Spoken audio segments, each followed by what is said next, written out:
Okay, so we're working on lesson 3.3, slope of a line. We've done slope, we've worked with slope a lot, we've worked with slope intercept equations a lot, so this is a review. And so the first thing that we're gonna do is we are going to identify the different slopes. But one thing you should know is that slope isn't just rise or run or something on a graph. It is the incline or steepness of a line. Okay, so this is what slope is. Okay, so you guys have probably watched Slope Dude with Mrs. Cermak. This is just a picture where you can kind of refer back to that if you get confused with the slope. But the positive side of the eye shows you the slope, what the slope will look like. The negative part of the eye shows you what a negative slope will look like. A vertical line is undefined. That's what the U stands for. And the mouth that has no sign of joy or sadness is a zero slope, and that's what the circles on the end of the mouth look like. All right, so this, I don't really like describing slope like this, but this is how they show it in our book. So whenever you have a positive slope, it's upward, going from left to right. And I want you to write this. Okay. Then a negative slope is downward, left to right.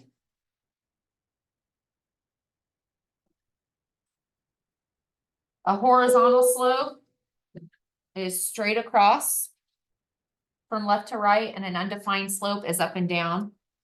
Okay. So these are what your slopes will look like. So if you look at example 1, this right here, we're going to determine the direction. It's upward. Because it's positive, it will be upward, left to right. And this one is negative, so it will be downward, left to right.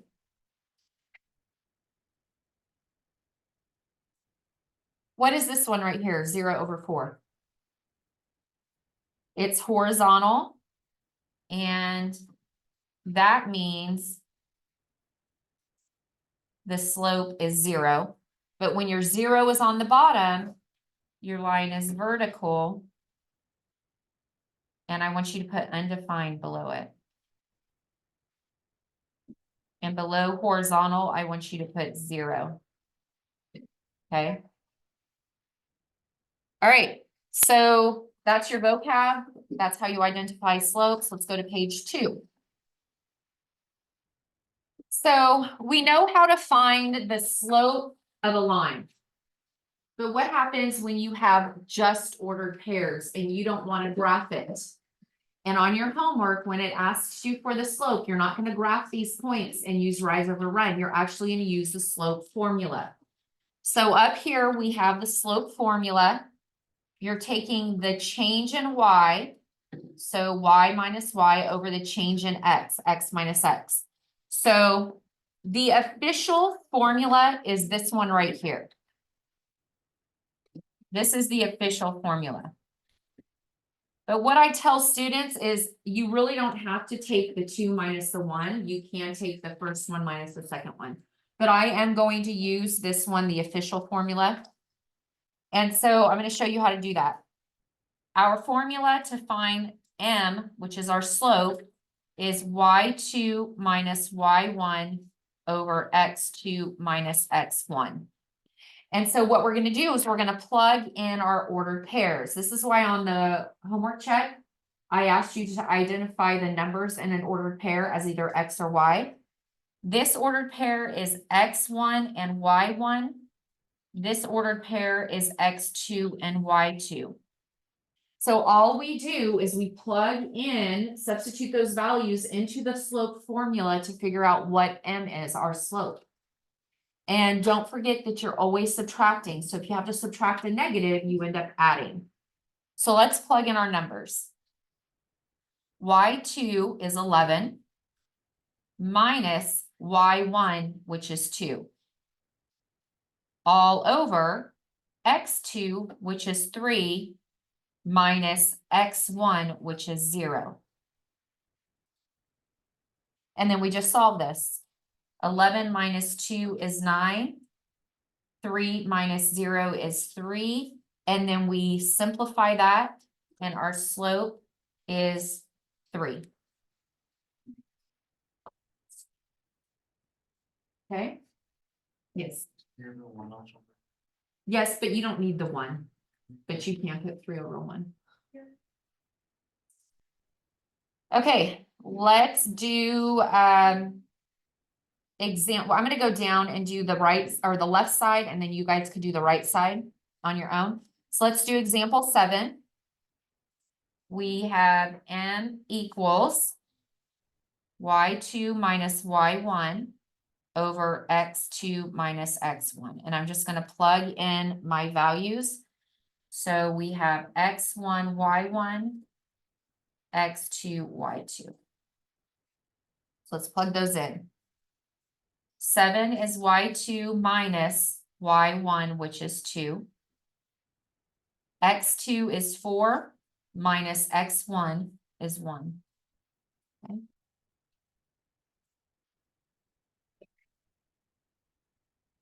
And then you just do your subtraction. 7 minus 2 is 5. 4 minus 1 is 3. We cannot reduce this fraction, so our slope is 5/3. Please make sure you show your work on your homework when you do this. All right, let's do example 9. We have a slope is y2 minus y1, and you don't have to write this every time. Okay. Now, this one is a little different because we have negatives involved. So y2 is -3, and we're going to subtract y1, which is a -8. Now, when we subtract a negative, it becomes adding a positive. So we have -3 minus a -8, which becomes -3 plus 8. So don't forget to change that when you're subtracting negatives. And the same thing goes on the bottom. We have a -1 minus a -2, which is -1 plus 2. So we'll go ahead and solve this. -3 plus 8 is 5. -1 plus 2 is 1. So our slope is 5.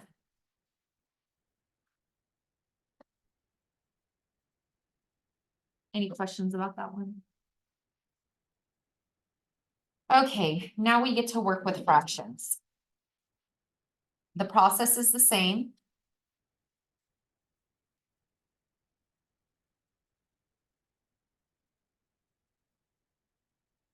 Okay, and I'm going to label all of this. Okay, here we go. Let's plug these in. So we have y2, which is 0, minus y1, which is 1/2, all over x2, which is 5/2, minus x1, which is 2. Okay. So what is 0 minus 1/2? Anyone? Yeah, -1/2. And now we have to figure out what 5/2 minus 2 is. Okay. So we're gonna have to do some fraction work. So I'm gonna do it over down here to the side, maybe over here. 5/2 minus 2 over 1. I have to find common denominators. Can you guys see that okay? Okay, so this one, I'm gonna change this denominator to a 2. And I end up taking 5/2 minus 4/2, which gives us 1/2.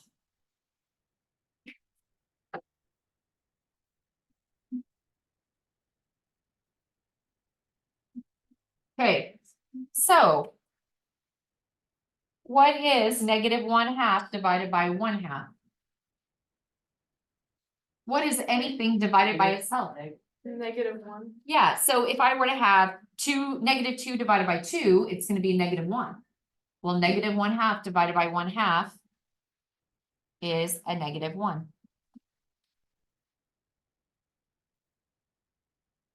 Now, let me show you something really quick because you might have to do this on the other one. I'm not for sure. If I did not know that that was a -1, I could take -1/2 divided by 1/2 like this.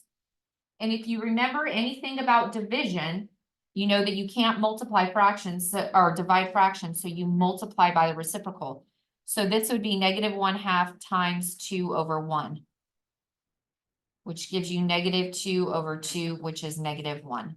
All right, so if it doesn't end up as simple as this, and you have to do your division, this is how you would do it. And I would write this down just in case you have one like that on the homework. All right, so what I'm gonna do is I'm gonna pause the video and I'm gonna let you work with your partner on examples 6, 8, 10, and 12, and then we're gonna come back and check them to see if you're understanding this concept, and we will move on after that.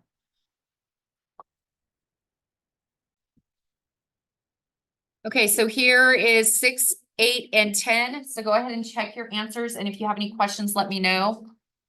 And then we'll go over 12.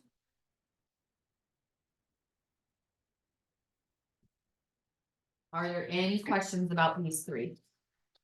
Wait, so 6 plus 3? Yes. Okay. Anyone still trying to figure these out before I move on? Okay, let's look at 12.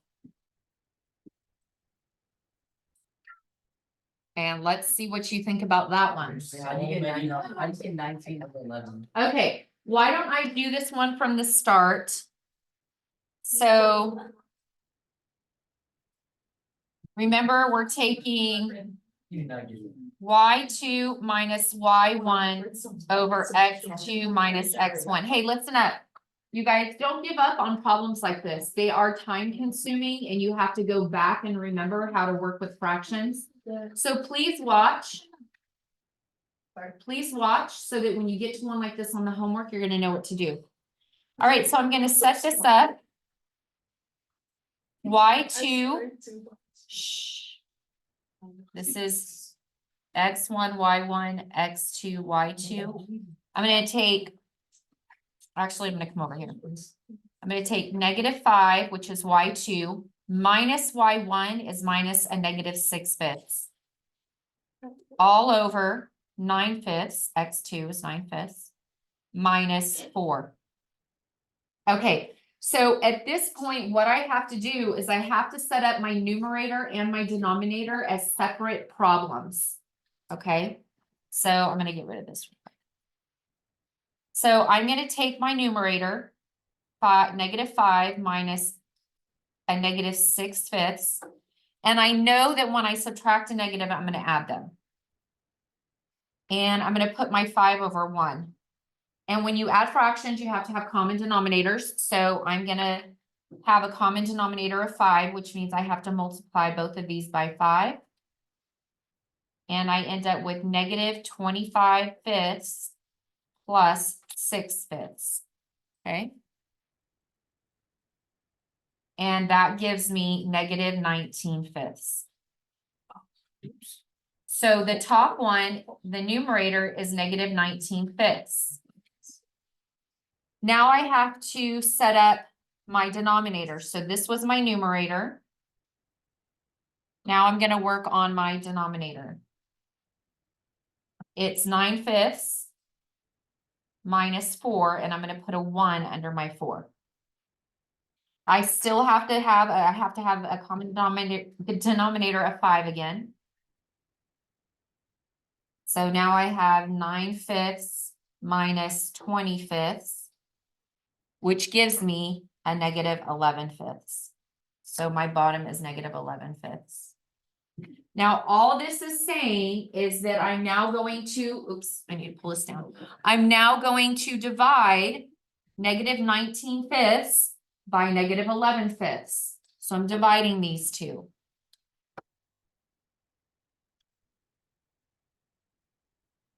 And so I just told you previously that when you are dividing fractions, you have to rewrite it and multiply by the reciprocal.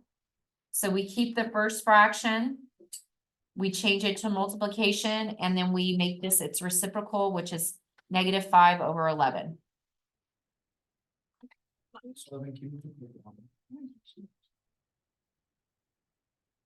then what was the answer? 19/11?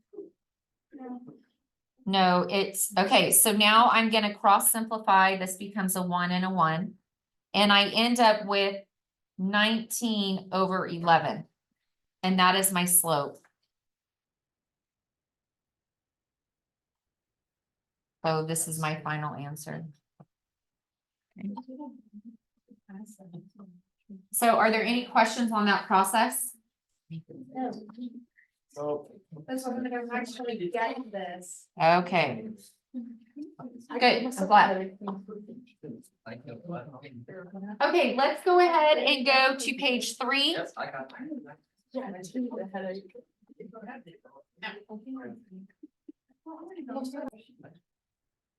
Okay, so this is graphing. Again, we're doing more graphing. And it's just using slope to graph an equation. And so this is telling us graph a line through the origin at 0, 0 when given a slope. So we're gonna plot a point at 0, 0. And then we're just gonna graph the slope. And since our slope is 3, we're gonna graph a rise 3, run 1. Oops. That's all we're doing on this section. Okay, make sure that when you plot your points that I can identify your points. I can identify the y-intercept and I can identify your slope. Okay, if I can't use 2 points to figure out if your slope is correct, then I don't really know if you know how to do it. Okay. Now let's look at this next one. Our slope is -2/3. So I'm going to plot a point at 0. Now, some students, and I'm not sure if I mentioned it in this class before, but some students will go, okay, I have to go up 2/3 of a box. And they'll go up here 2/3 and then go over 1 and plot a point. And then they'll go up 2/3 and plot a point like that. But that's not what we're doing. We're rising 2 full boxes and we're going over 3 boxes. And actually this is negative, so I should have gone the other way. So since it's negative, I have to go up and to the left or down and to the right. So I go up 1, 2, and then I go to the left 1, 2, 3. Up 2 and to the left 3. I could also go down 2 and to the right 3. As long as your slope is going downward from left to right. Okay. Okay, are there any questions on graphing like this? Before I move on, does anyone know what the equation is called where it goes through the origin and it has a certain slope?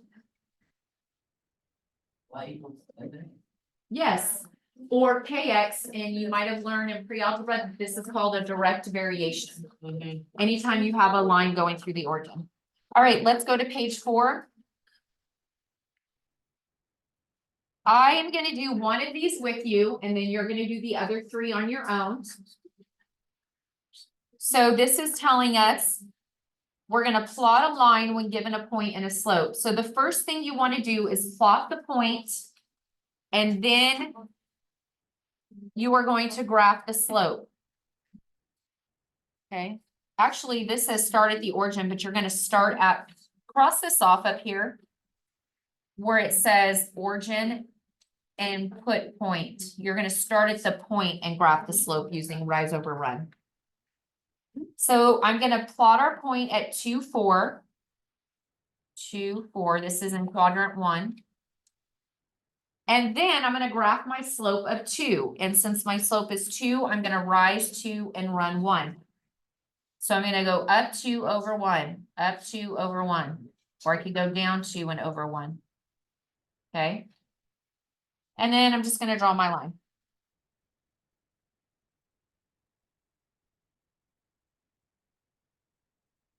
Okay, any questions? All right, I want you to go ahead and do 16, 17, and 18 on your own, and then we'll come back and check them. So I'm gonna pause the video. Okay, let's go ahead and check our graphs. I have the graph for number 16, 15, and 16 up here. You know, if you have any questions. Okay. And I'm gonna show 17 and 18 now. So here is 17 and 18. Any questions on these? Mine doesn't. Okay, so, No, yeah. okay. Okay. Did you go positive instead of negative, maybe? This webinar, this is like, I actually get it. Are you happy? I am so happy. All right, let's go to the last page. We are aware. And again, at the top, it says origin, change that to point. Oh, wait. Okay, so on examples 19 and 20, they want you to graph an undefined slope and they want you to graph a zero slope. What is the direction of an undefined slope? Up and down. Yeah, it's vertical. It's going to look like this. And so 0 would be horizontal. So what you're going to do is you're going to plot a point at 4, 1. So go ahead and do that. And then you're going to draw an undefined line going through that point. So you're just going to draw a vertical line going through that point. Wait, this is so easy. And then on 20, you're going to graph 4, 3. And you're going to, since the slope is 0, you're going to graph a horizontal line going through that point.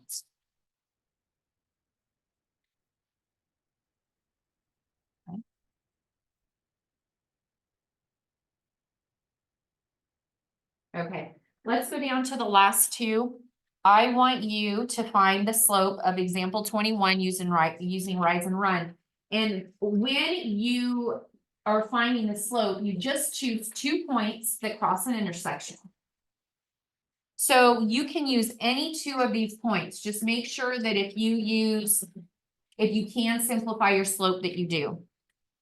So I'm going to use this point and this point right here. Okay, and I'm gonna rise 1 and run 2. So my slope is 1/2.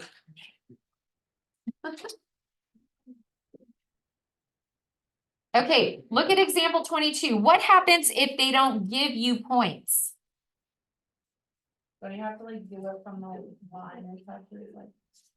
Yeah, you just have to find where the line crosses the intersection of a box. So it crosses here at 2, -1, and it crosses here at 0, 3. And so now I'm going to use rise here. So I'm going to rise 1, 2, 3, 4. And I'm running to the left 2, which is a -2. That's not what I did it at. I started at 3 and I went down, That's fine. I went down -2 and then over 1.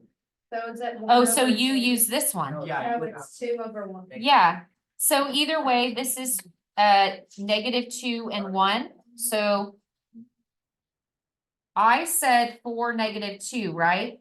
But that simplifies down to a -2, which is what you should have gotten here.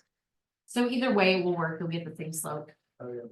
Okay, so that concludes the notes for lesson 3.3, slope of a line. This Weatherman has constantly been using his